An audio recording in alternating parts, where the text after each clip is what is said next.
Ladies and gentlemen, welcome to the Darkstone Dossiers with your host, Anthony Darkstone. Greetings. Buonasera a tutti. Bonsoir. Buenas noches. Guten Abend. Bonne nuit. And a very good evening for all of you watching it in the evening time. And for those of you in the afternoon time, good afternoon. And of course, morning time, good morning. Why am I doing that? Well, it is customary because we have people attending these shows from quite literally various parts of the planet in different countries, which is kind of nice. Here we have today, I want to interweave between the process of the performance of magic, what happens before it. I don't mean 10 minutes in the green room. I'm talking about the months of work that go into it, and consultants and directors, what to do, etc. And I'm highly privileged that one of the people who was responsible for a little bit of a show you're going to see is also here, an award-winning director, consultant. My goodness, I'll probably need about an hour and a half or possibly more to reel off all his accolades, but you will meet him shortly. So without a lot of ado, let's just kind of get to it. What I want to pull up first, and I think it's kind of important, is my guest, or one of my guests today, is Mike Elizade. I keep getting this wrong. Mike E. Okay, yeah, I've done it. Who very, very proud put up a wonderful shot. And I thought, you know what? Let's share that with the world. So let's have a look at Michael's SAM certificate. And this is what you get when you join the Society of American Magicians. See if we can make that a bit bigger and pull it up. You get a nice pin, you get a card, and you get a really nice certificate, which I dare say Mike will grab and show us. Some of you will recognize that every time a member joins, or a person joins and becomes a member, the president at that time signs the card and the certificate. If you look closely, the president's signature on there is Joel Zaritsky. Who is Joel Zaritsky? For the three of you who don't know, he was obviously the president of the SAM in 2020 to 2021. And I am delighted to tell you that he is also the dean of our SAM International. Having said that, let me just give you over to Joel to say a few words of welcome. I'm just the guy behind the screen doing all the stuff. Pay no attention to what's happening behind.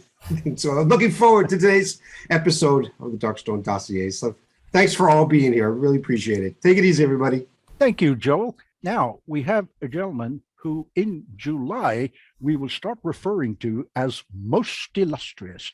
That's the way we refer to the president on formal occasions. But I want to bring him up to say a few words and to give you his catchphrase and a little information about what's happening in July. So, ladies and gentlemen, here he is, President-elect, Mr. Rothschild from Canada. Yeah, thank you. It's so great to see all of you from all parts of the world. And indeed, the theme in July, after I get inaugurated at Quebec SAM National Council meeting, will be We Welcome the World.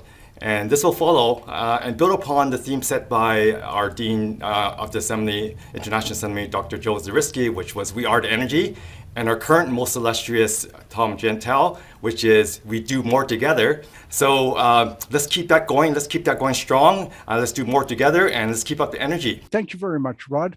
Very kind of you. Let's get to the show. Have you got your certificate handy there, Michael? This is a good time to introduce Mr. Sure. Mike Elizade.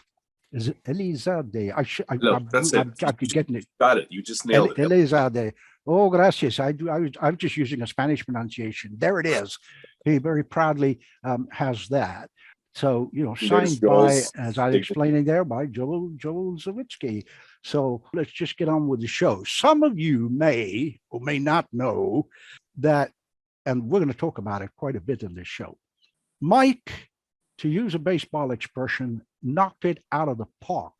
I mean, all the way from LA clear to friggin' Washington with an act that he did at the Magic Castle. I saw this, and this was the full 7+ minutes act that he had done at the castle. And it's not often I feel like a lay person It's not often my jaw hits the floor, but it did. And I watched it 8 times. And I've got to get this guy on my show. Then I found out some more stuff that he does, and I definitely got to have him on the show.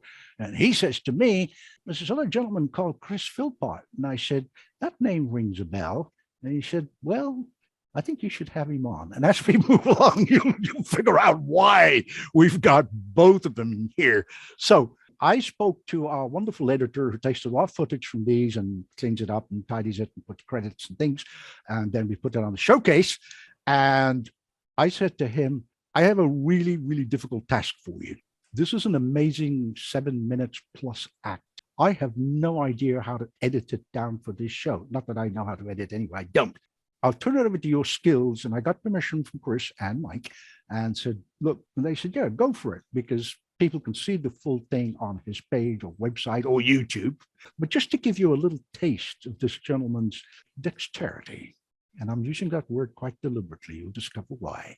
Ladies and gentlemen, here's a very brief extract from that Magic Castle act. You know, I have always loved monsters and magic. They have been dual inspirations for me my entire life. Two seemingly different things, and yet, in many ways, they deal with the same ideas. Creation, transformation, obliteration. Now, those same themes are present in stories of science fiction, fantasy, and horror in a more ominous tone. Creation, transformation, obliteration. Wow. They've never done that before. I promise to take you back to the beginning, but not just with these artifacts. I want you to see the effect at its simplest. Watch closely.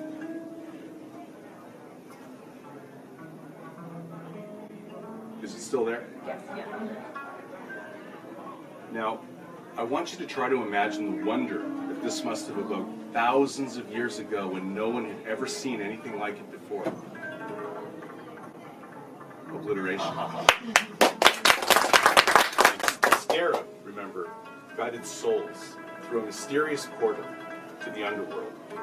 But as a child raised on the macabre stories of H.P. Lovecraft, I couldn't help wondering if the strange things that dwell on the other side could enter our world.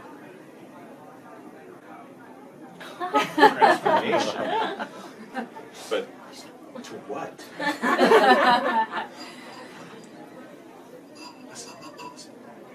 Listen. The magic lantern was originally invented in 1659 by a man named Chris John Huygens. When Chris John Huygens invented the magic lantern, this is the very first slide he created. Death juggling a skull. In the 18th and 19th centuries, magicians commandeered the magic lantern. This is a scene from a show by the magician Etienne Gaspard Robert, who used the magic lantern in a new kind of show called the Phantasmagoria, filled with images of ghosts, demons, and monsters. And this in turn gave birth to a genre of motion pictures, my favorite, horror films. This is the origin of my own obsession. My father would let me stay up all night watching horror films with him. You won't find that advocated in many parenting books, but I loved it. When I was 6 years old, he showed me James Whale's 1931 classic, Frankenstein. That movie hit me like a Mack truck. Who was that guy, and how did they make him look like that? I can trace everything in my career back to that one moment, the creation of the monster. It's alive! It's alive! It's alive! It's alive! It's alive!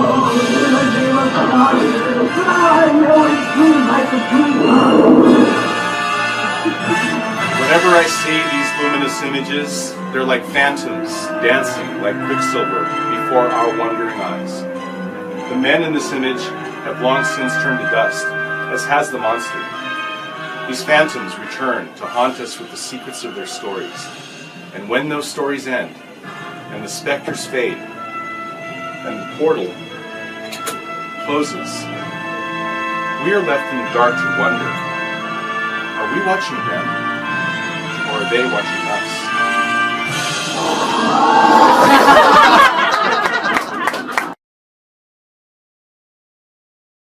I urge you to go and see the full clip.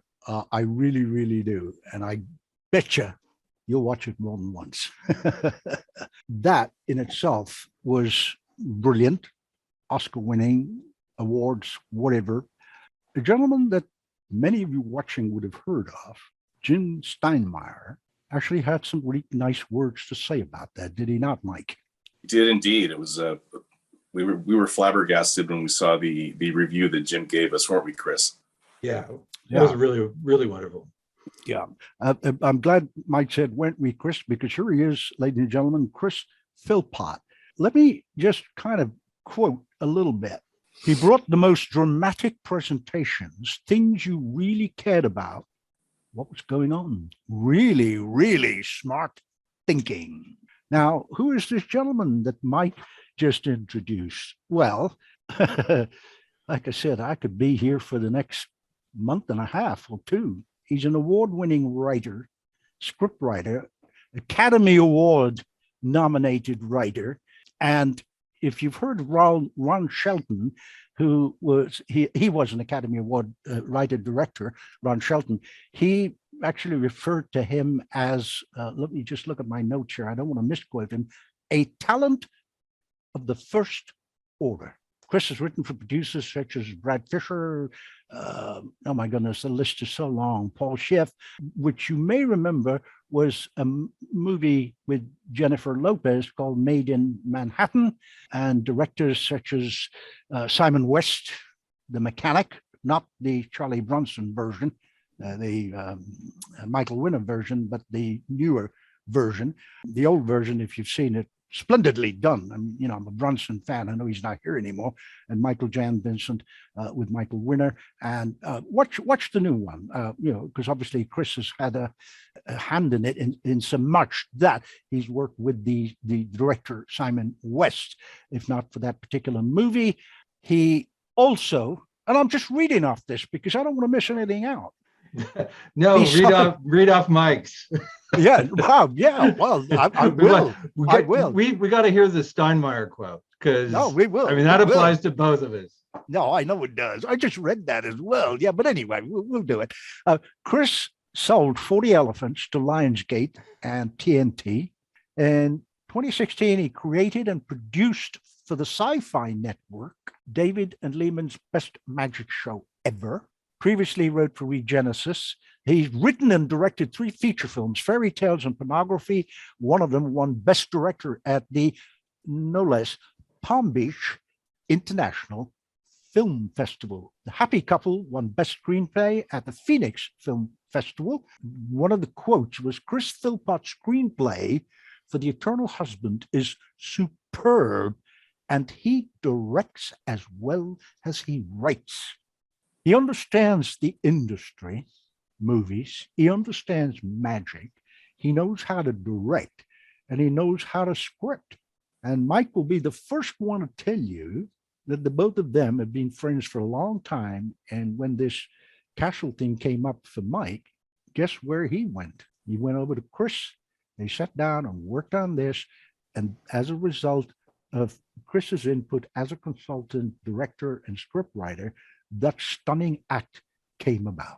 I think that Mike and I were sort of drawn together because Mike is an incredibly accomplished special effects artist, and I don't know if you've listed his credits. Not yet, but I will. But we both sort of moved back and forth between magic and film and television, and we both believe in the power of storytelling and visual storytelling. And I think that's where we really created a bond. And just right away, we're like, it'll be cool to do something together. Let's do it. Well, absolutely. I mean, I became your long lost adopted brother when I started talking about you guys, because I thought, my God, I'm not alone.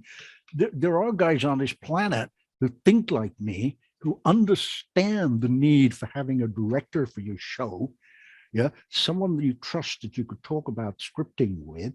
And of course, goes without saying, I love movies and all the stuff that you guys have done. So yeah, movies, magic, you two guys are like, my gods at the moment, and heroes. Absolutely. One of the reasons I wanted you on the show. Let me just run through here a list of names that Chris has created effects and written for. And that's just a short sample of names. Darren Brown, Justin Willman, Cyril Takayama, and 2 finalists for America's Got Talent. He's written and created effects for 2 shows for The Illusionists, including Now You See Me Live, and the show that Chris wrote and directed for Mike garnered rave reviews, which I've talked about, with the Magic Castle president, Jim Steinmeier, no less, writing, "Run, don't walk to see Mike's show. It's an absolutely amazing, one-of-a-kind theatrical marvel." When you bring, and this is a big hobby horse of mine, and I, preach this from the rooftops, do it in my workshops, and all, if you want to be good at something, a performing art, yes, you need a director, you need someone to bounce thoughts off, etc. And I've said this before, and I'll say it again. Nobody gives Meryl Streep $35 million for a movie, or Tom Cruise $35 million for a movie, because they don't know how to act. They know how to act. That's the reason they have good directors like Francis Ford Coppola, or any director you can think of. The director is there not to show them how to act, but what to act. Think about what I said. Grammatically, it doesn't make sense, but if you think about it, it does, and it relates to our performing arts. And no matter what level you're at, you got to bring that in. I know I've got a gentleman here by the name of Tom Messerall. I don't want to embarrass him, but he and I have a love for martial arts. And we bring that philosophy into some of our performances. I don't mean, we chop bricks up on stage or whatever, but there is a philosophy behind that comes into the performance. And then we go to others who understand that and say, could you look at that and could you direct it, please? It could be a simple thing like do that, do this, use that music. So anyway, that's my hobby horse. Chris's effects are in the Okay, repertoire. that's enough about me. Let's talk about Mike. No, I'm going to. No, I want to do this because I want people to understand. Thank you, Chris. I know, but this is kind of important, man. Your effects are in the repertoire. I mean, you create effects in the repertoire of thousands of magicians and have been translated into dozens of languages. Chris Angel's producer, Joe Monte, called Chris's 100 Monkey and Revolutionary.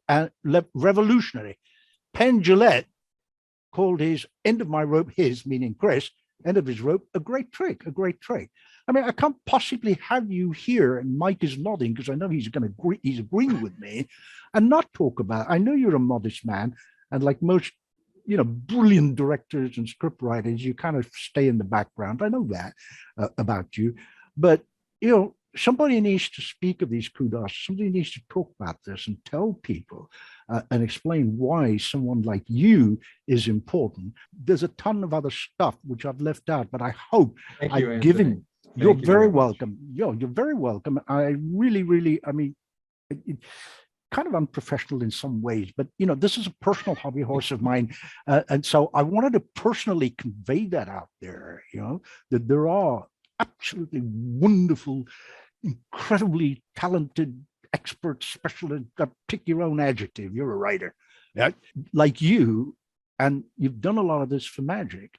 And it's not necessarily, somebody's latest effect that everyone's raving about. Very often, those people, many of the names, will have either Chris or someone similar to him in the background helping, as you saw with the brief clip of Mike. Yeah, and you're right. Let's just jump to Mike, because your other day job, if you like, Mike, you said something to me which I kind of laughed at and I don't agree with. You actually said to me when we were chatting, a couple of weeks ago, you went, "Yeah, I'm just a hobbyist." So you want to elaborate on that? Well, yeah. I mean, the reason I was at the Magic Castle performing at all was because it's, magic is my hobby, and I was being visited by Joan Lawton at my studio, which is a special effects studio. We do creature effects for movies, etc. So Joe noticed that I had a close-up pad and some cards on my desk, and she said, "So do you perform?" And I said, "Well, I kind of do stuff here for myself and for whoever happens to wander in." And she said, well, you should perform at the castle. You should be a guest for Veterans Week, because I'm a veteran. So I agreed, and I started thinking about that, and I thought, what did I just agree to? I'm not a performer. I've never performed, in front of a large audience or even a small, intimate, close-up audience in a professional venue like the Magic Castle. So I really started getting worried. I thought, I don't know how I'm going to do this. I don't just want to show up and do card tricks and coin tricks, because there are people out there who do them far better than I ever will, because that's what they dedicate their lives to. So what I need is something that people simply won't expect. So that's how it all started brewing. And I thought, I'm going to need a writer and a director, and maybe one and the same person can do both of those jobs. And that's when I started hearing people talk about Chris and saying, well, you got to talk to Chris. And I started looking into his, resume, which you so eloquently stated for us. It's impressive. It blew me away. I thought, oh my gosh, this is the guy. So we started connecting and became friends. And we started talking about the Magic Castle show. Serendipitously, as it turned out, I was unable to do the first Veterans Week because I was traveling for business. So there was 1 year behind. The same thing happened the next year. I was traveling to another country for another job. In the interim, Chris was writing. He was writing a show based on our conversations. He said, well, what effects do you want to do? What do you like? What's your favorite stuff? And it's so weird because initially we talked to, I said to Chris, I don't know, I guess maybe it would be nice to do sort of a tribute to the professor, Di Vernon.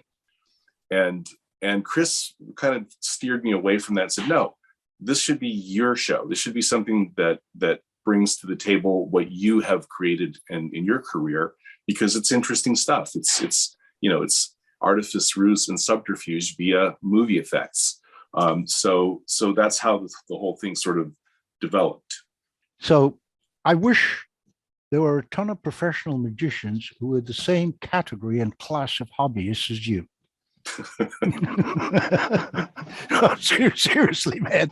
We if wanted somebody something very serious for the castle. We wanted to entertain not only the guests who come to visit, but we wanted to entertain the magicians. We wanted to entertain the luminaries, and we wanted to bring something really special to the close-up gallery.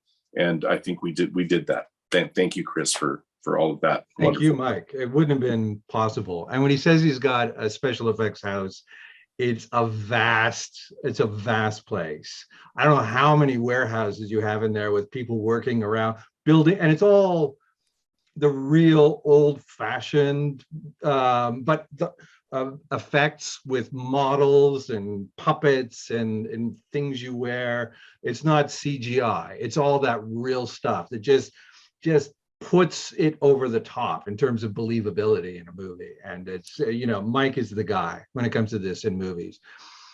I hear you, Chris, because, I go back to, as a fan, I can't create anything like it, but as a fan to, Ray Harryhausen, the Sinbad stuff.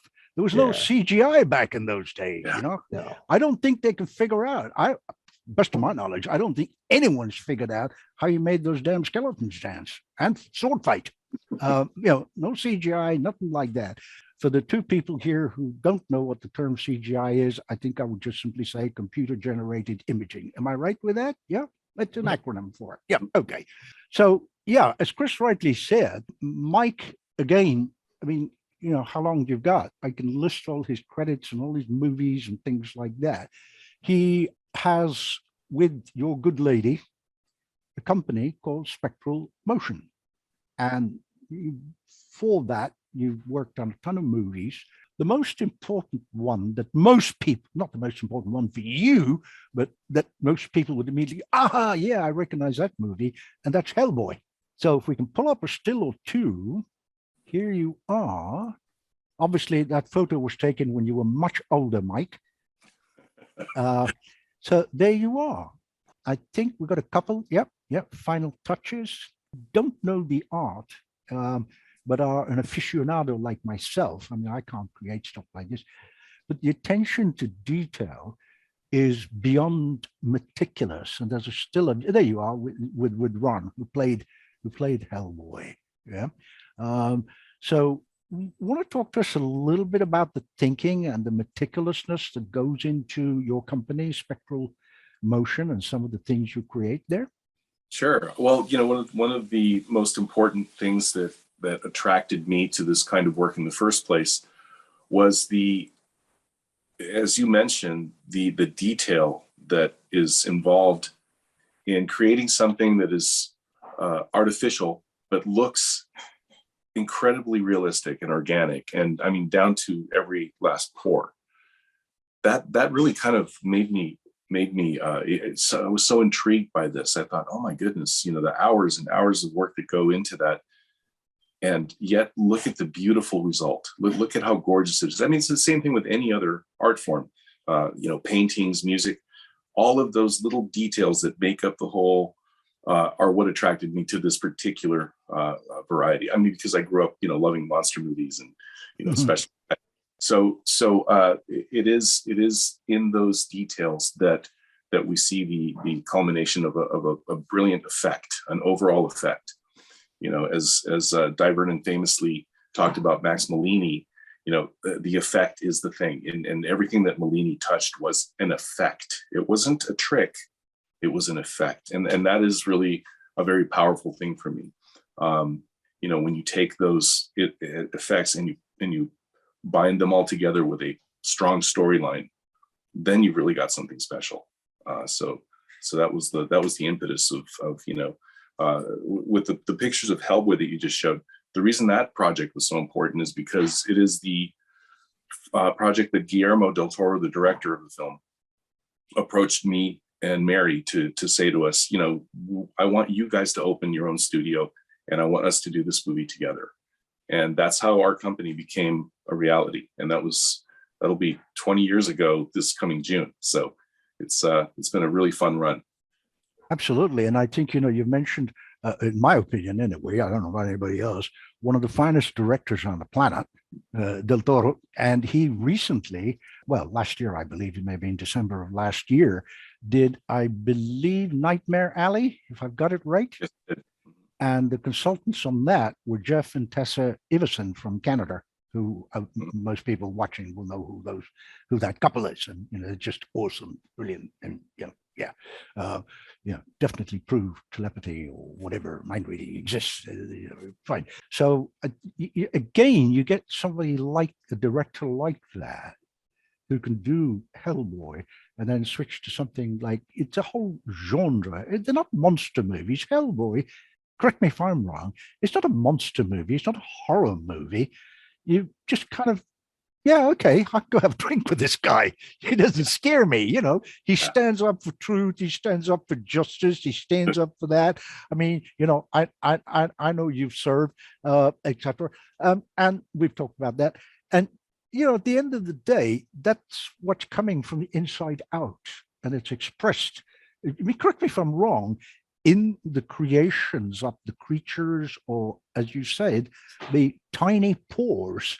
And for as far as I'm concerned, you quoted the best there is, and that's Max Malini. I mean, he influenced so many people, including one of the gentlemen in the poster behind you. I know you were a great fan of his as well, Ricky J. And part of what you've done is use your other talent, your different magical talent, to create a series of busts of different people. And those busts now reside at the Magic Castle, do they not? That's correct. Yes. It was a passion project. It came from the heart. I never undertook this project as a means to create a revenue flow, because it's really not that. They are available, but that wasn't the objective. The objective was, I want to memorialize these people in my own way with the vast pool of talent that I have at my disposal. And so that's how the busts were given to existence. If we don't have a still of it, quite deliberately, I was going to put one up, and then I thought, you know what? No, go see it, because we can't do it justice. Go see it on Mike's Facebook page, and he's got pictures of it elsewhere. Just putting it up for a few seconds here would not do them justice. So I decided not to. But please go and look at them. I'm not even going to name them. Have a look at them yourself, and you will kind of go, wow, okay, I get it now, Anthony. I totally get it. Why you sent me there. We did, however, get a couple of stills, which is fine. People can watch them elsewhere, but the stills from the castle, I want you to spend some time looking at those, please. Yeah, you really won't be disappointed. Please do it. Is to pull up the couple of ones from Max Mellini that you created, that you spoke about. I mean, look at that. Look at the detail on it. And if anybody who knows anything, look what he's holding. So the picture on the left there is closer to completion. The one on the right is a kind of in progress photo. Yeah. And we just concluded the sculpting process yesterday. So this is going to the foundry next, and it will be bronze and as you mentioned, Anthony, the cube, the block of ice that he's holding, will be cast in glass. So each sculpture will have its own individual block of ice, which I would be the first to admit that Mellini didn't perform that effect frequently, but it certainly was a memorable effect that was a reputation builder for him. Absolutely. And if you've not studied, to the audience, if you've not studied any of Max Mellini's work, I really urge you to do it, no matter what your genre of magic is. I love that detail. And this is why I wanted to pull this up, because I knew you hadn't completed it.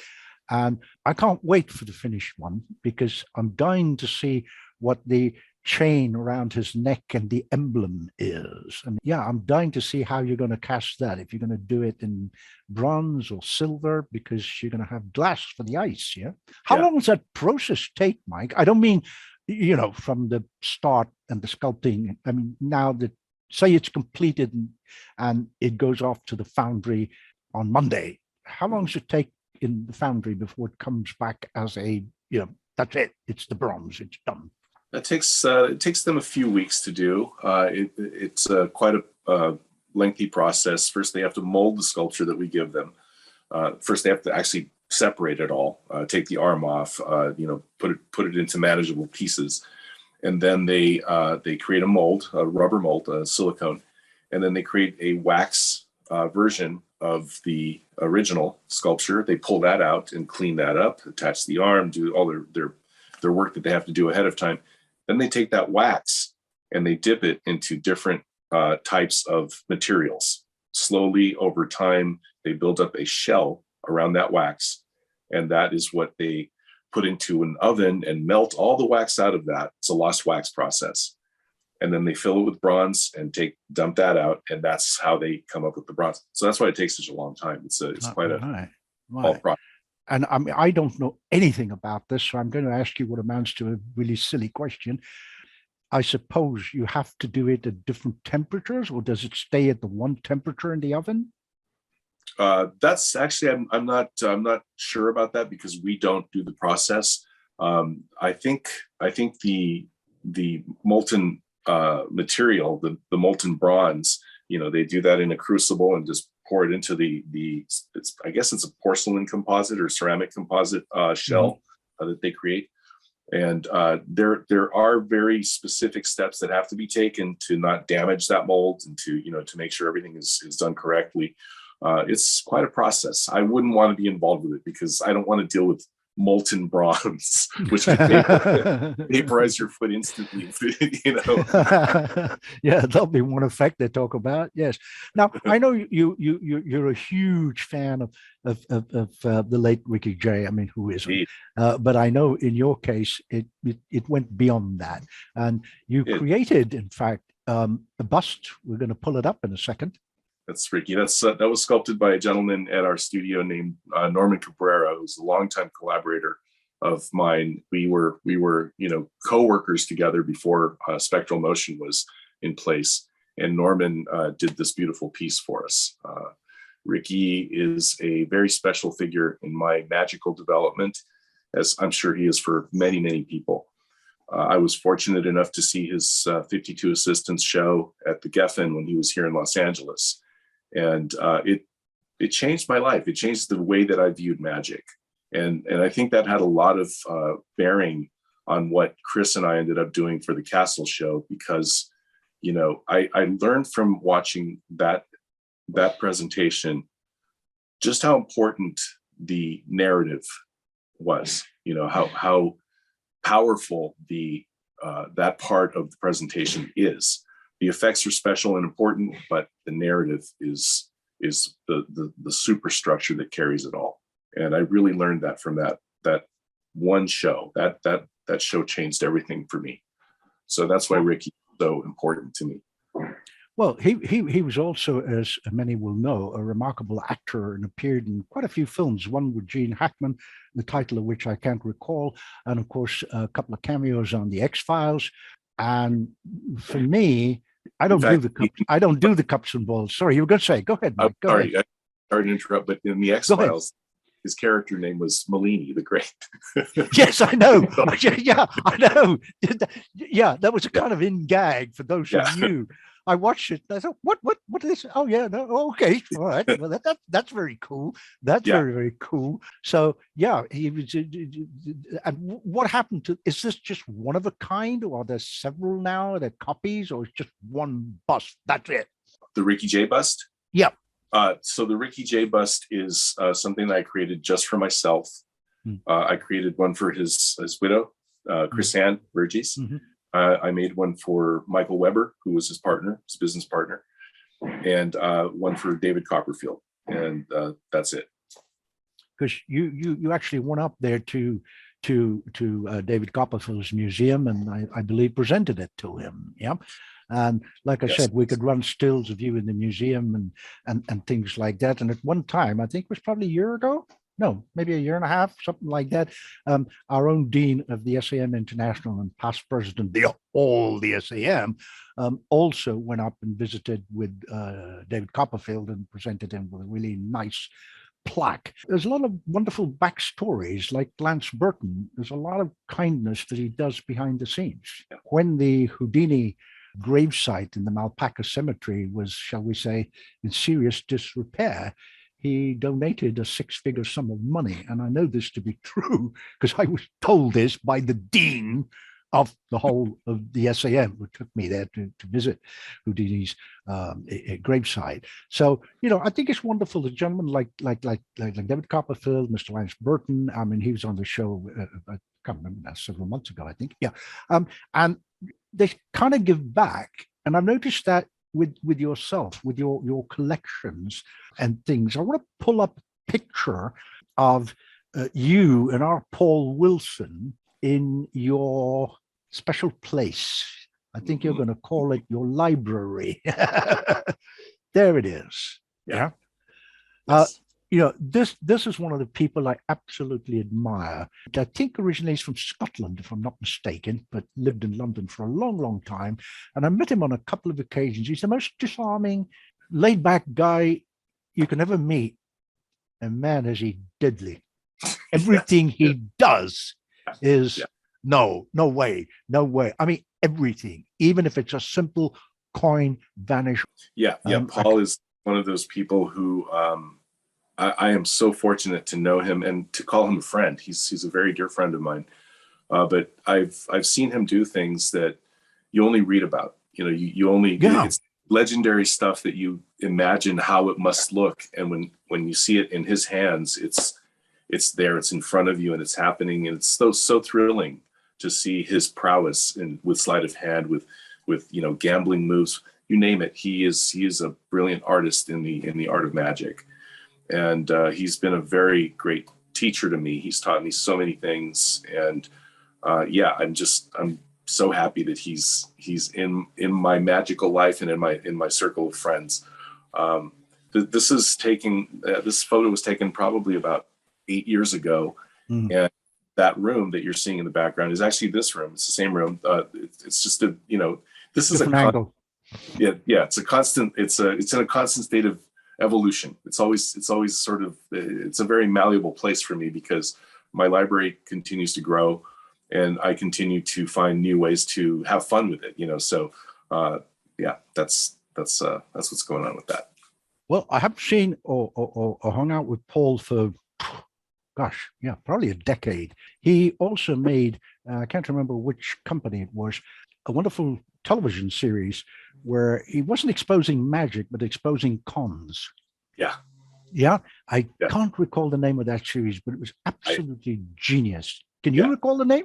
I can't think of the name, but I know what you're mean, you know the one I mean. Yeah. So we've got some plans in the offing, which I won't reveal too much, but I'll probably be hooking up with him in Spain around the end of September. So I'll give you the heads up on all of that. And if you can come and join us, that'll be fun. Yeah. Because we're hoping. Quite the hotbed of magic creativity these days, isn't it? Well, always has been. With different names, not very, very well known, but some are. And of course, you've got, the air violin player with the top hat, Senor Juan. So we're hoping we're all going to be getting together at the end of September and drag along with us the SAM president as well. But more as we're putting it was supposed to be a surprise. He's gone and heard it now. Yeah. I thought you said no tipping. No. Well, yeah, not well. I haven't said what it's about and where. Right. All I will say is Spain, and that's it. And speaking of great Spanish magicians, of course, which everybody now knows, he's lectured at the castle twice. He was my guest on the last Darkstone Dossiers, and that's Javi Benitez. Yes, just awesome guy. I don't know if you know him, but you would love him. You two guys would get along. I mean, we did. We just clicked. No, boom, that's it. Whoa. And he's got a great sense of humor, and he's got some serious chops. What can I say? That's it. Well, we've seen a shot of your library, and I managed to acquire rather surreptitiously a small video. And if people think walking up to an owl and saying 2 words and something happens and you can get into this place in LA, well, that's cool. Really nice. I don't want them to watch this video. It's a small clip, but yeah, let's just play it. Take an elevator ride.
That's all you're going to get. That's all you're going to get. That's all you're going to get from me, right?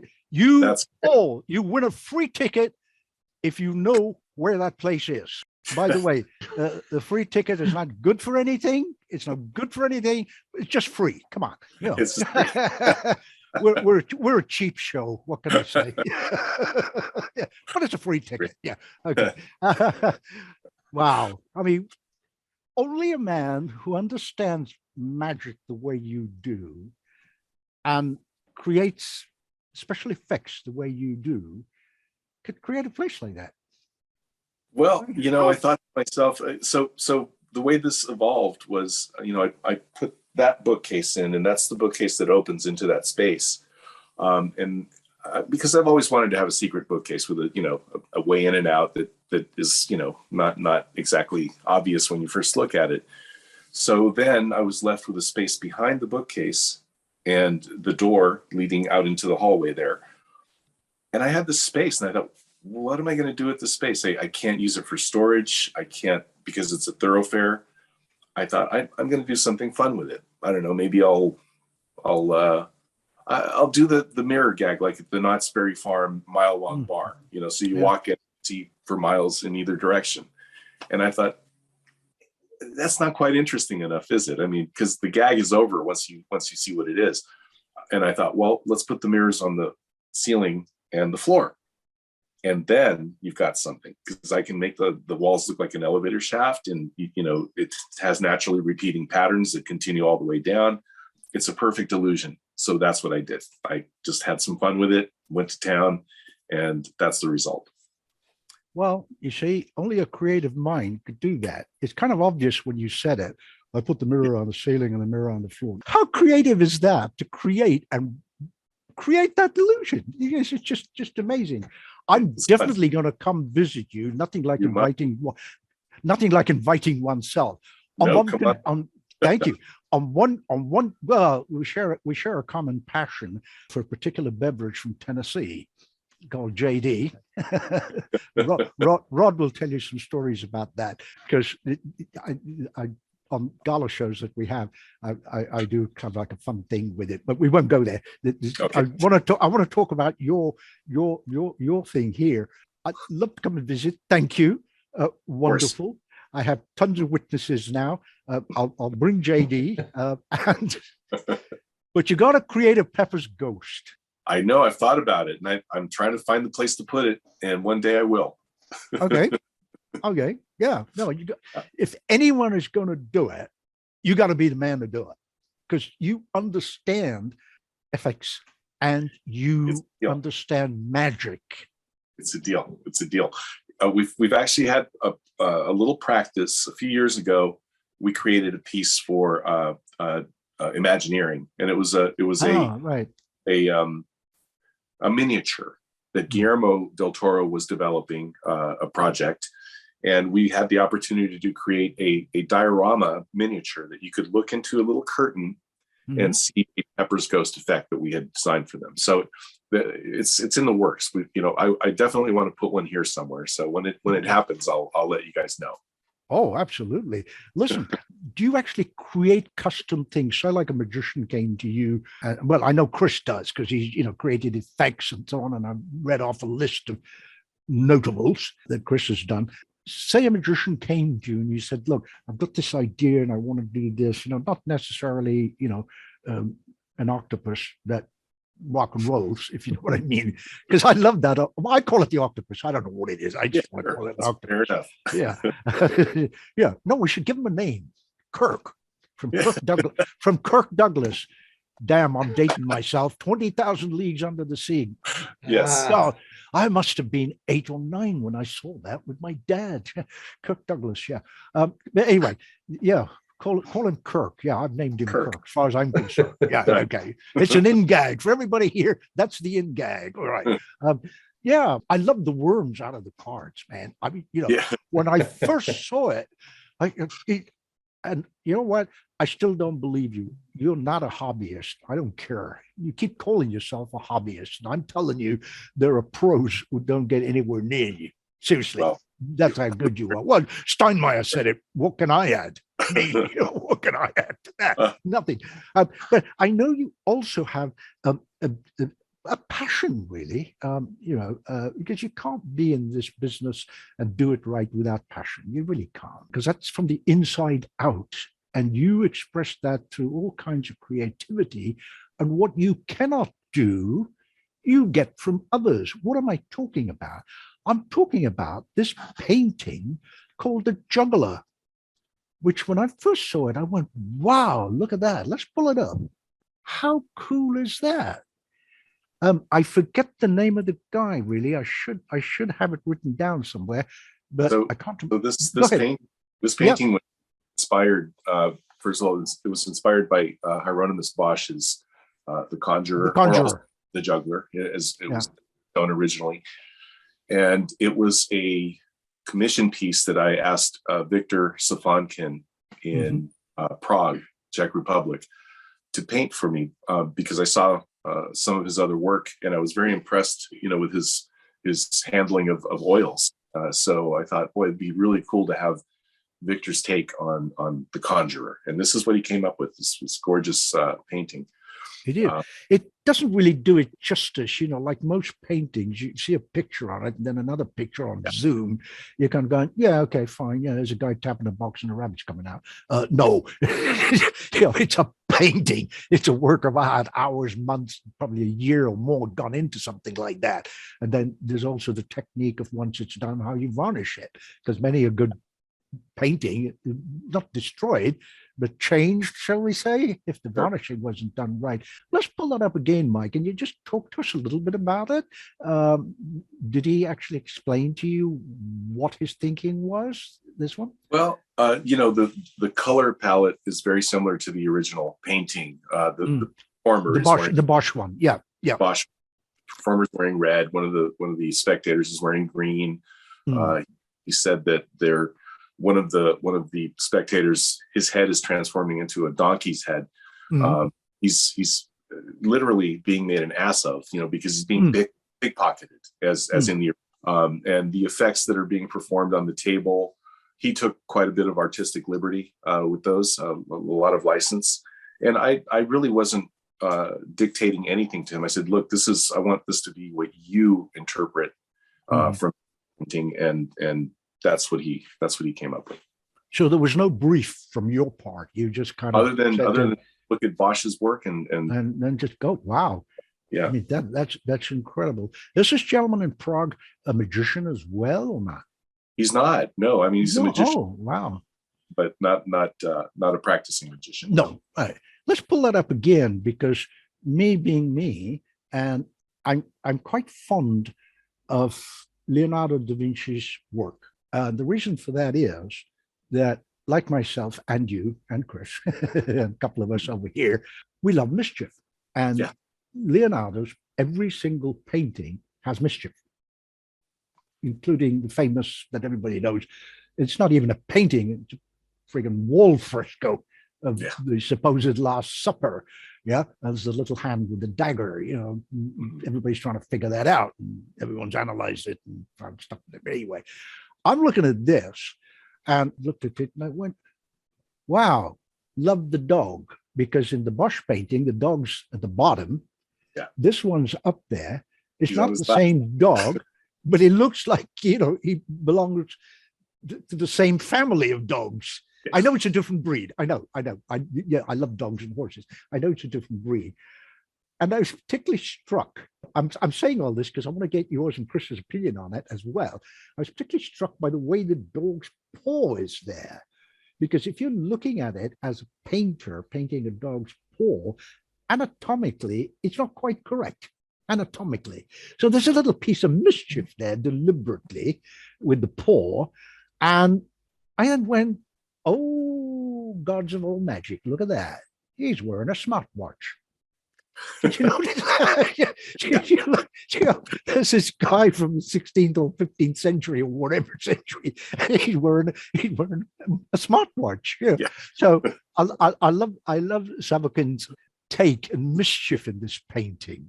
What are your thoughts and Chris's now that I've pointed out a couple of the obvious things to me that were obvious to me? Well, yeah, I think Victor is very playful with his work, and he does sort of insert anachronisms into his paintings sometimes, just as a tongue-in-cheek kind of thing. It's just like you said, he's just having fun. He's having some mischief with the work. Absolutely.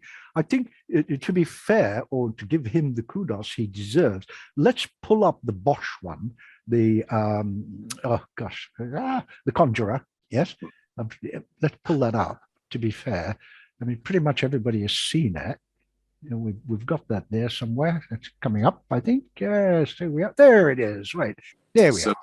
This version is also here in my library, and this is a reproduction that was painted by a really great artist named Daniel Horn.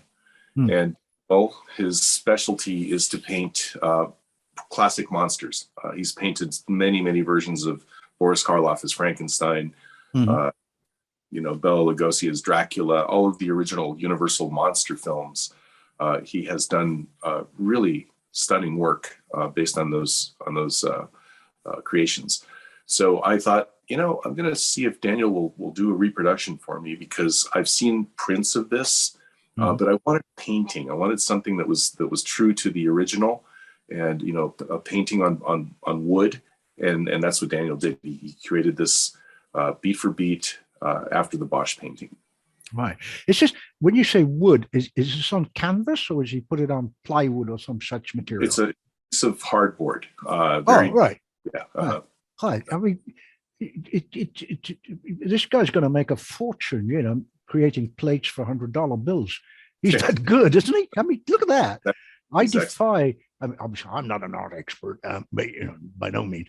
I defy anyone to hold that up against any of the original and kind of find the difference, because I know it's zoom and it's a still, sure. But he seems to have got the brush strokes and absolutely everything. He studied Bosch's technique very closely before he started painting, and he was very thorough. So his final piece, although if you do hold it side to side with the original, you will see some of Daniel's own touches. Some of the facial expressions are slightly different, and that's wonderful. To me, it's iconic enough that if you look at it, you know exactly what it is. But it's nice that it does have Daniel's, sprinklings in there. So, Mike, this is actually the real one.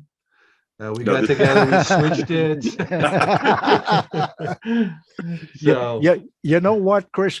I believe you. You two guys together are pretty much capable of anything. I want to be in your gang. Okay, that's it. All right, you're in your gang. Thank you. Yeah, I'll be in your gang. I own stock in JD. No, I don't. I should do. I should do, because I've given them enough money, and I expect Mike has too. But anyway, there we are. That's a different story. No, but as you were rightly pointing out as well, Chris, the detail on this, the thing that fascinated me about this was always the dog, the pickpocket thing. Yes, obviously everybody spots that, but the top left-hand corner. If Joe will be kind enough, pull it. There it is. Now, what is that? There's a lot of controversy. Do you have any, Chris, and Mike, do you have any thoughts? I mean, people say it's a stork's head, whatever. It's a bird of some kind. I'm not sure exactly what the heck it is. Okay. I was hoping you two guys mystery. Okay. As long as you're calling it that's fair enough. I've always been intrigued by it. And never quite understood its purpose in a painting. Mysterious, isn't it? I mean, it's just. I mean, it could have been just like, well, I'll call it a porthole. I know it's not a ship, but it's a round window. It's a porthole, and it could have left it at that. And that's fine. Sure. What on earth is this little thing coming up? It's like a bit of shadowgraphy or somebody doing something, and there's been tons of stuff about and speculation and controversy. Yes, this is it, and that's that, and people have seen. And what was the intent? What was the purpose of that particular thing? Yeah. I'd seen this painting a million times, and I'd looked at it, I'd studied it, and I'd never realized until very recently that the woman whose pocket is being picked is actually producing frogs out of her mouth. If you look very closely at the painting. Yes. Yeah, and it's something that surprised me, because that's something that performers of this era did. They produced, they regurgitated things, which David famously done. But it was surprising to me that one of the spectators was producing frogs. So I don't know. Yeah, well, that's another piece of controversy. I mean, you've just said it. The woman. Other people think it's a member of the clergy. Some people think it's a member of the clergy. Correct. Yes. So, no one's ever really agreed on it. And the logic they've come up with, well, if you look at the other ladies, their headwear is different. Yeah. For the era, whenever the era was back in that century. Well, obviously the nun is pretty obvious, but then again, clergy, there's a nun standing there. Why wouldn't there be a clergy? Member of the clergy, whatever he might be, a cardinal or bishop, whatever, I don't know. And his kinesics, the way he's leaning forward, which is fine, but as you've rightly said, Mike, why not would frogs be coming out of his mouth? He's not the performer, It's a fascinating piece by all accounts. And like you, I've sat there and looked at, well, not the real deal, obviously the prints of it, and it's just totally fascinating. And I can't really explain why. I really can't. Yeah. Does it have the same effect on you? It certainly does. I mean, it's certainly some of the earliest imagery of the cups and balls, for example, being performed. And for that reason alone, Ricky Jay talked about that in his show with the famous paintings of Om. But to me, this is a little more compelling. I just love the use of color, the structure of the painting, the composition, and those little mysterious things around the edges, and then the little dog that maybe isn't a dog, maybe it's a monkey. There's all these strange little things about it that make it very whimsical, very fun, and a wonderful depiction from the 15th century of that particular effect. Further evidence that is indeed most likely the oldest effect in magic. And again, it's intriguing. Just one ring. What would you do with one ring? I get it. It's in the 15th or 16th century. I don't recall. You would know which century. But it's one ring. I mean, what's it doing there? Yeah, the ring. What is that? Does the dog jump through it, or Yeah, exactly. Yeah. And what's the little boy doing by the looks of it? What's he carrying? Yeah, it looks initially like those kind of, they're not yo-yos, they're diablos, as people who know that they're diablos. Yeah. But it's on a stick because it's not on a rope or a ribbon. So the way the pickpocket, I'm sorry, but to me this is hilarious. A pickpocket that needs glasses. Yeah. He's got to put his glasses on to pick someone's purse in this instance, But thank you for sharing your thoughts on this. I did say to people this would be a slightly different Darkstone Dossiers because of the synergy, if you will, or the interplay between the philosophies and both your talents. I'd like to jump to Chris briefly, in fact, and get your thoughts on what happens when you're approached by a Chris Angel or a Darren Brown or Cyril Takayama and says, oh, I'm doing this, I want to do that. How do you kind of talk with, can I call them a client? I suppose they are. Yeah. And say, no, we don't want to do this. And how do you approach that? Are you very much like a sergeant major, or are you laid back and try to explain it in stages? Well, I mean, it depends if I'm doing an effect, just, making an effect for them, in which case I'm just being brought in as kind of a hired gun. This is what we want. Can you help us with it? And I will say, yeah. And versus when I work with Mike Elizade or other people, and they want something bigger, they want a show. And my goal is always, let's do something let's make the most you show we can do. What is unique about you? I mean, I helped Steve Valentine, who's also my writing partner, with his show, and I'm going, dude, you're a phenomenal actor, and most magicians are not.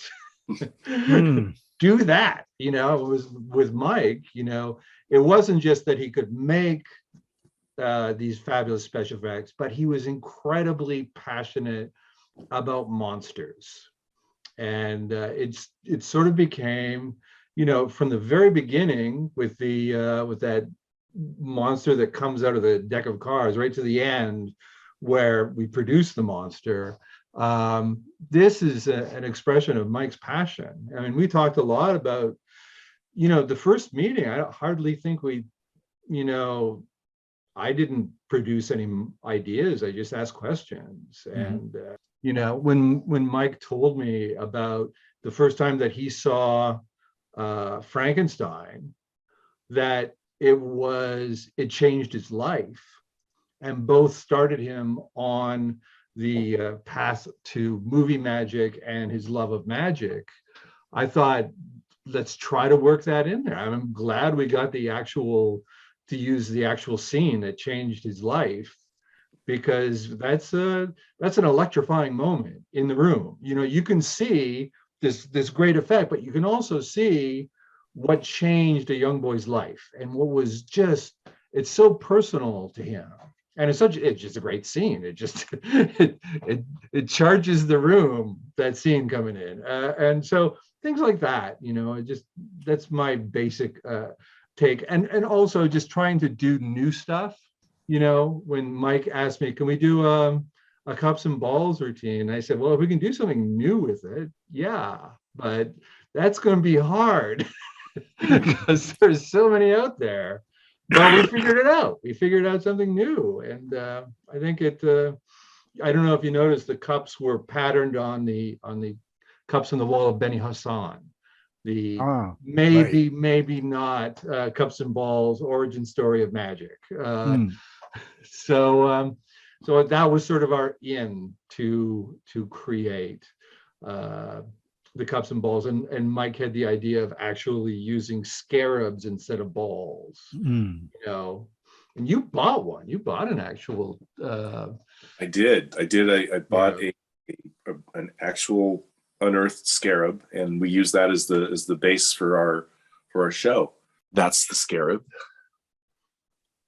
Oh wow! Scarab. And that's the cup. These were cups that I had custom made by an earthenware fabricator, an artist back east, and made these beautiful cups for us. There they are.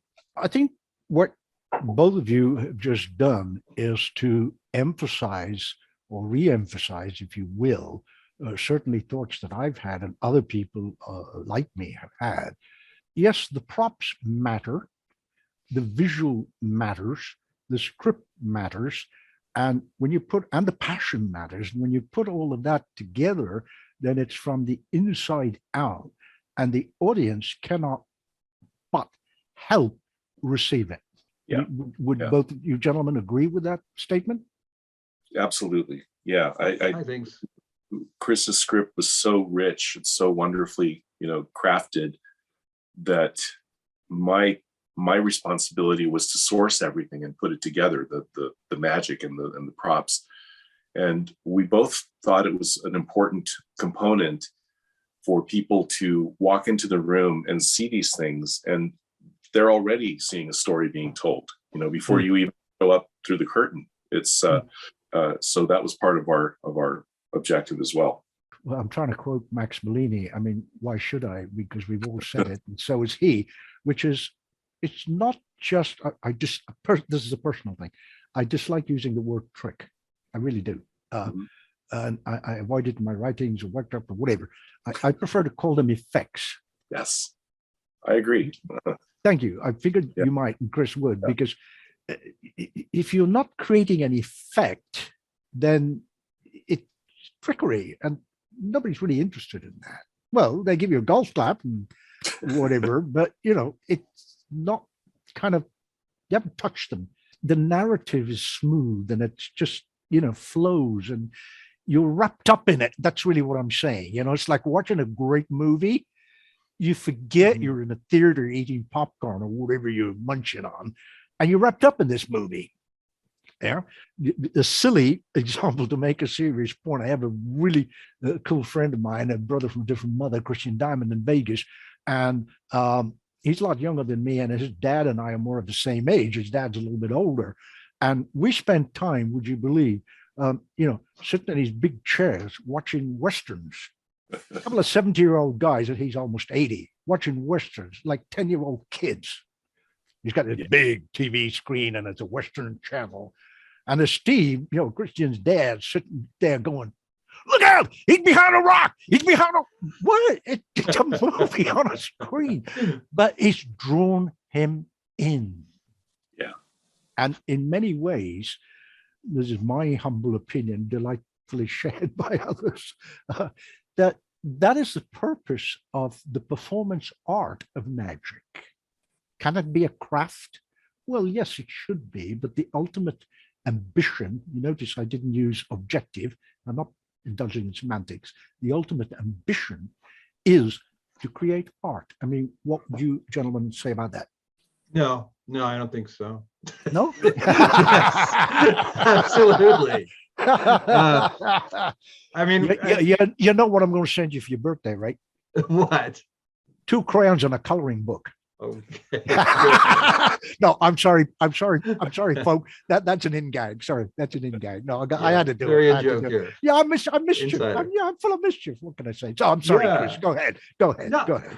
I mean, I guess. I mean, I don't I know. want to know more about this coloring book.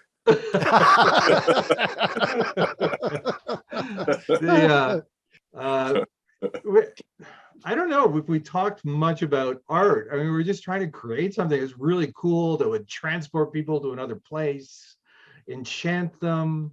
You know, did we talk much about you art?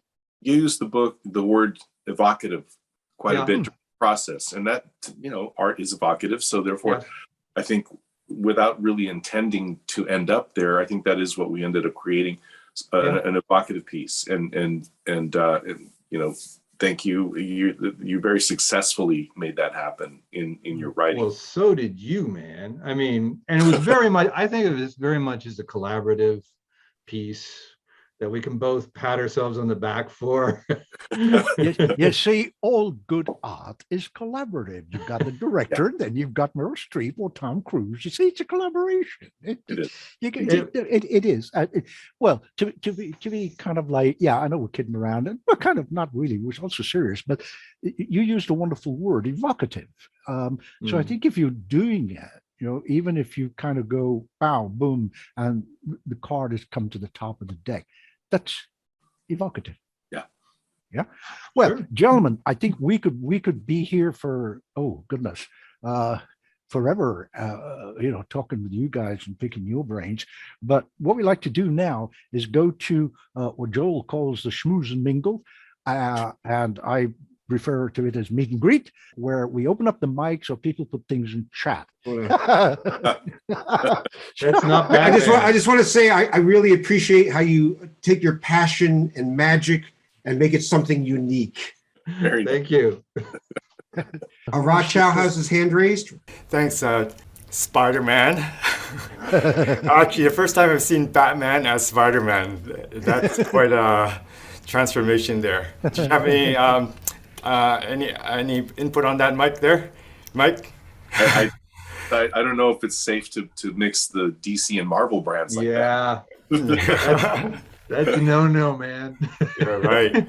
So I want to say this, yeah, absolutely incredible Darkstone dossier. Everything was so well organized that we actually got the whole, you know, got the story. I mean, I'm sure there's a lot more to the story. Mike and Chris working together, but really it's so interesting to hear about that and then to see about all Chris has done for all these magicians. That it certainly is an impressive resume that you have, Chris. And then to work with Mike and see that come together in that first video. It was amazing. I was shocked actually when those worms or the octopus hands came out of that deck. Thank you, Mike and Chris, for coming on, and thank you, Anthony, for organizing this. It's great to see you both. And Anthony, thank you again for having them on your Darkstone dossiers. You're most welcome, Rob. You. Most welcome, and thank you for your kind words once again. It's the guests that make it. It's people like Mike and Chris who come on and you know and share their talent. And their thoughts, and hopefully between the lines, people watching this go away, oh, I never thought of that, you know, think of it. And if we want to grow in any art form, then the ambition is to not just grow, but evolve. As you know, I mean, I like to get guests on that I can relate to as well, because it's from the inside out. You know, we're going to have similar passions and things. And when Mike said to me, let's have Chris, I went, yeah, great. Yeah. You think he'll come along? And went, yeah, he'll come along. And I found Chris sort of laid back, easygoing guy, one of those people. I'm sure you've all felt this, that you feel that you kind of know, you know, just somebody like your longtime pal. Mike's not in a way. I know you know him and you spend time with him and you're good pals. But, you know, when I first met you, Chris, it was like, wow, this is a nice guy. I really like him. I like hanging out with him. You know, it just... You've got that kind of wonderful, beautiful. I like you too. personality. Well, thank you. This was Thank you, sir. very Thank very you. enjoyment. It's Yeah. very enjoyable doing this whole thing. Well, thank you. Thank you very much. I think we've got a couple other people because we can't take too long because we got to wrap it up. And I know Rudd's got to go run and get ready for his act. Michael Kelly. Yes, Michael, go ahead, sir. But I was just going to say that this was spectacular. You always get people on who have something new to bring and some unique experience which we can share with them, and that's fun. It's fantastic, and this is very much my kind of thing. I love my monsters and my I mean storytelling is I view myself as a storyteller, and trying to give flesh to those stories and convert them into an experience. I mean, we create an effect, but of course the purpose of that effect is ultimately to create an experience. And the effect isn't complete until it's affected an audience. And that's the most wonderful thing when you see something absolutely come to life. And it is very much like a special effect in the movie. And I am a great fan of physical effects rather than CG effects, personally. Yeah. I grew up on the old movies as well, and when something's solid and real and three-dimensional, it just gives it so much of an extra boost. Great pleasure, Michael. Thank you. Thank you. Who we got up next? Oh, Tom Messerall. Hello, Tom. Hello, Anthony. Great Hey, job. Tom. Hey, Chris. How are Nice you? to see you, dude. Nice to see you too. Chris is a dear friend, and Pleasure. I cannot say enough about how important scripting is. And I've seen Mike's act, and what you pulled together, Chris and Mike, was just spectacular. You know, never seen anything like that in the close-up gallery. Mike, very happy to meet you via this Zoom call. Great work. I love Del Toro, and I love Hellboy, and I love the work you've done. Oh, fantastic. Thank you, Tom. Like you were saying, you got to be a good actor. Yeah. Yeah. As a magician, I'm not too bad. As an actor, I'm a lot better. So, basically, I rely on those skills. Paul Vigil, I think many of you folks know who that is. He has a good buddy in Vegas. Paul told me that Johnny Thompson, blessings for his memory, would speak in Polish. It was gibberish. And this came about, as Tom was saying, I wanted to do something slightly different, not quite a card stab, but similar. And I got to find a different way and something different. And I gave it, elements of Shinto and all this kind of thing. And we had a little wooden prop made that looked like a torii gate from which the wakizashi was hanging. So it was all very theatrical at the end of the day. So I thought, well, fine, this is it. And I watched Kurosawa's black and white Seven Samurai. Oh, I lost count, really. And I listened to the way they speak. And I thought, I could do that. And that was it. I mean, it only needed it for about 10 seconds or something. And it just sort of worked out. Yeah.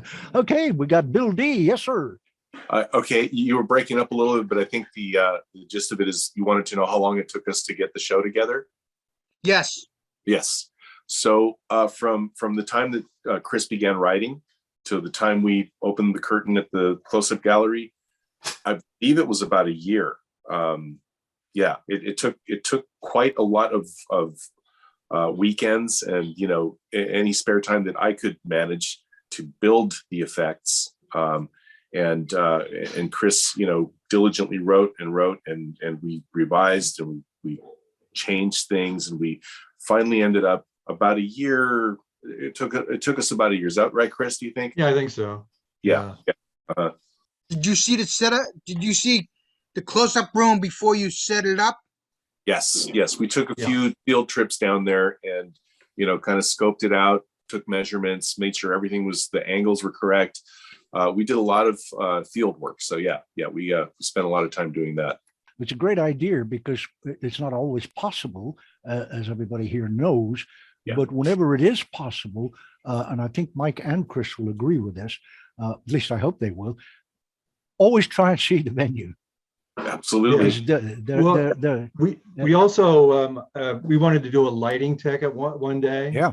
So I sent the stage manager an email saying, how long before the show do people generally do a lighting tech in a close-up room? And he said, no one's ever done a lighting tech in the close-up room.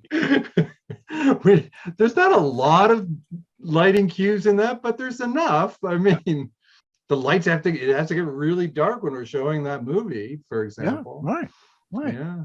Right. Even, the reveal, things got very dark in the middle of the cups and balls routine. Really focus everyone's attention on that cup. Yeah. And so it made it seem bigger, Theatrical. Yeah.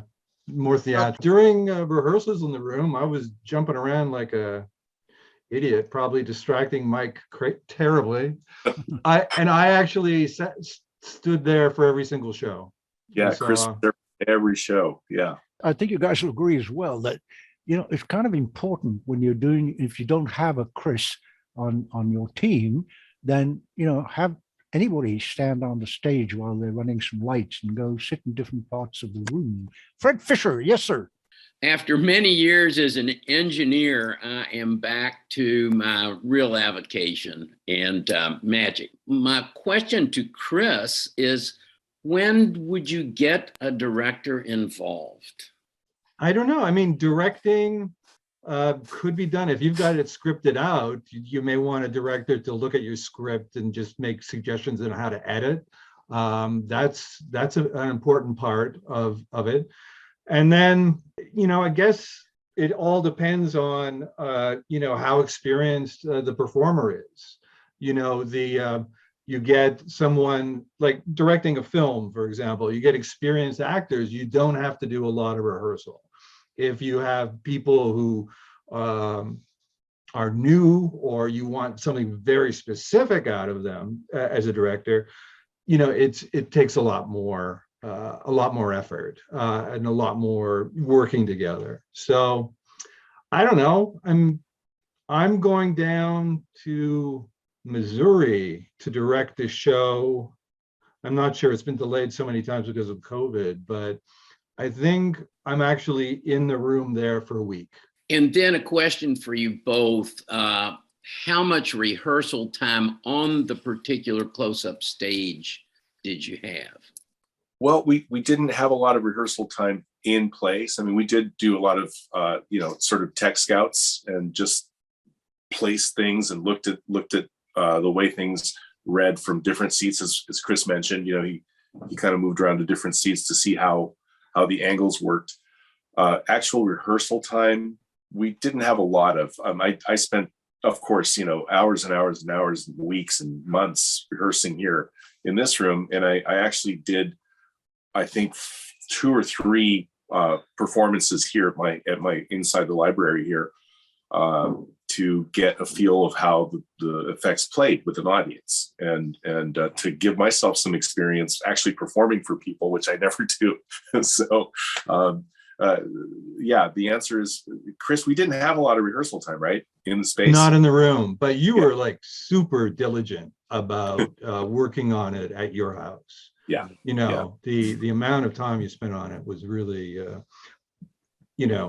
and that's just on the rehearsal, not let alone the scripting and the making things, but just standing there and doing it again and again and again.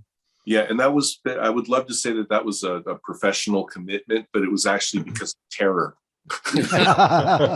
And sort of my job at this stage, because and this is like every performer is like this.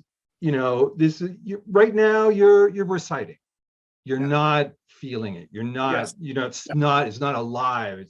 You're just reciting the lines, and I just have to listen closely and say, you drifted a bit there. Yeah.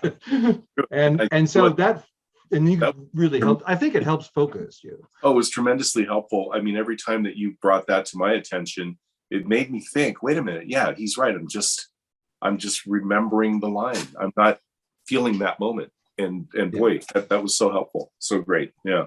Well, I think you both raised a very interesting point, and a crucial one. And I'll try and summarize it thus. you director, if you can possibly get that in. I mean, we're using words, aren't we? Director, consultant, good pal, whatever. I'll just bring it simply to this, which I'm hoping Tom Messerol will nod furiously when he hears what I'm about to say. Everybody, depending on what your level is, needs a Mr. Miyagi. Absolutely. Because a good consultant, I prefer the word mentor, really, rather than, teacher, student, coach. Well, fine, you get that in basketball and something else, football, you have a coach. But in art, it's better to have, and in this art, there are so many elements, writing, lighting, the effects, the visual, how you dress, how you stand, the kinesics, the movement, all of this. You need a Miyagi who will probably take you and go, yeah, wax on, and this is how you paint the fence. The object is not to have a clean car. The object is when he does this, your hand is automatically going to do, there is no time to think I have to do this with my hand. That is the deep, deep, deep philosophy behind true martial arts. Yeah, in this art as well, we have a gentleman here, and I don't want to embarrass him, dear John Ryden, who has a MIMC Gold Star at the Circle and has been on a number of the gala shows, etc. He has a style and elegance about him, but before each show, he will sit there and, and he will still ask, with all these qualifications, he will still ask, how's my lighting? Does that look okay? Shall I move this up there? Shall I bring this down? What do you think of this? When a man of that status and caliber can ask, I think wherever you are in the business at this moment, I think you can too. And the names I read off in connection with Chris, everybody from Dan Harlan, Cyril Takayama, Chris Angel, well, they're going to talk to him. And you can't mince words. I'm sure I'd love Mike's take on this. You can't be gentle about something. You could go, well, you drifted way too much that way, or your face tilted a little bit too much, or you got that much excited in the wrong place. Tone it down. Yeah. Would you guys agree with that? Totally. Yeah, that was one of the things that Chris and I understood about one another, is that if Chris had something to say, that he should say it, and as you said, not mince words, and that I would have a thick enough skin that I would take it in the right vein and put it to work and not take offense to it. So I think that's one of the reasons we became such good friends, is because we were honest with one another through this process, and the honesty, I think, is the best way to build a good friendship. And I think I hope it wasn't too mean or anything. No, I had an acting teacher once, and not that I'm an actor, but I studied acting so I could direct. And she said, actors don't lose their talent, they lose their self-confidence. So always when I'm directing someone or working with them in any way, the last thing you do is undercut their self-confidence. It's just, you have to sort of strike that balance between honesty, but the creative people just put themselves out there, and the ego that they have is a self-defense mechanism. And, you can't, because it's scary to put stuff out there. And, I admire artists for that they can express themselves. I don't know what I can add to that, really. I mean, you sort of said it all in a way. There are two separate functions, basically. Yeah.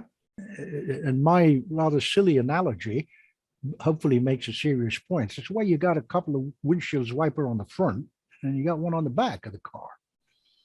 Yeah, if you're driving through a thunderstorm and just the front ones are working, you can't see squat if the back ones are not working. So it's this actor, director, mentor coming together. And as Chris was saying, you're not saying, hey, Mike, you're bad, you shouldn't do this, and you hold the cup down. It's not, because he's not talking to Mike, he's talking to Mike, the performer. It's not personal. And I guess that's what every good director does. Yeah, I mean, I think you can make make a lot of changes with small increments. And it was, for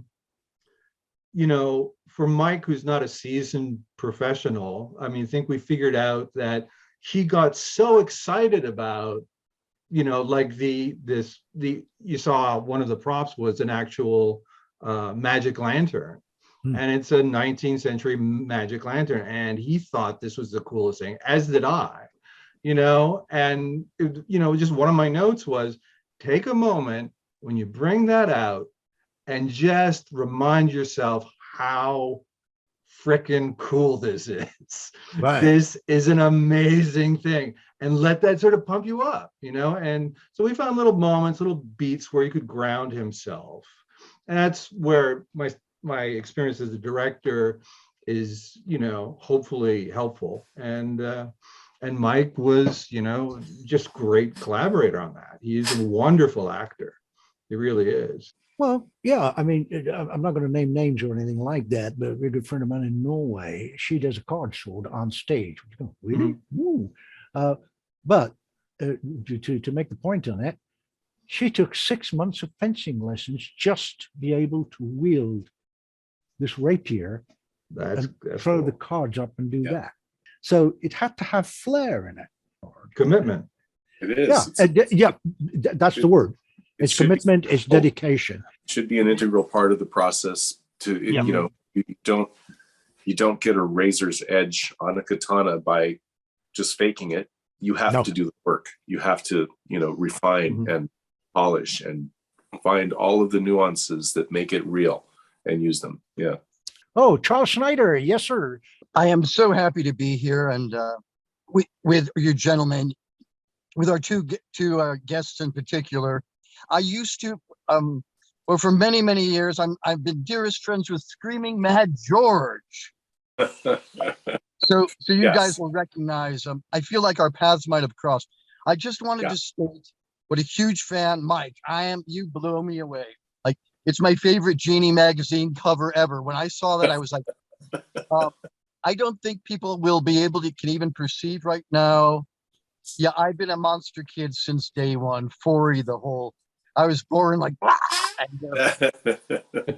but when somebody said, yeah, guy, can I tip this? When a guy said, yeah, somebody produced a monster, I was like, finally, because this is what we would do if we were magicians. Of course. You did I've been waiting my entire magical life. I'm like, so excited. To me, what you did was what, Disney Imagineers were doing for decades, but no magician.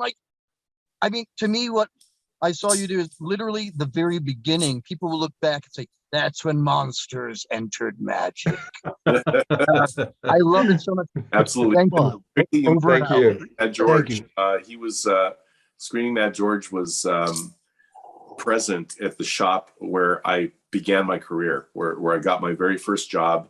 And, I had read about him and had seen his work.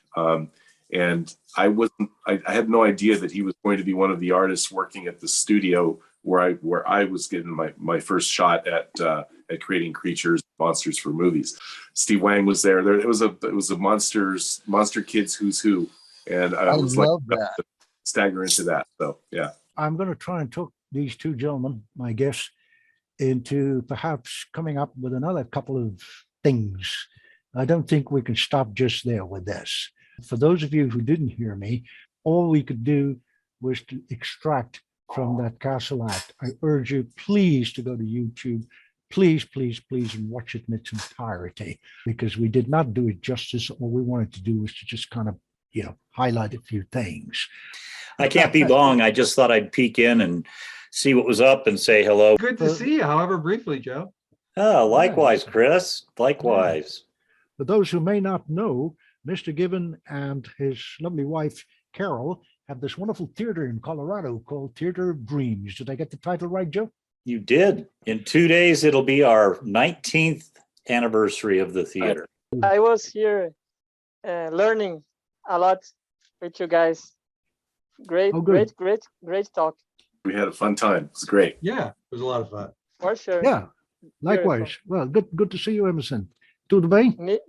Take it easy. Well, thank you, everybody. And I think we're going to have to wrap this. because people have got things to do.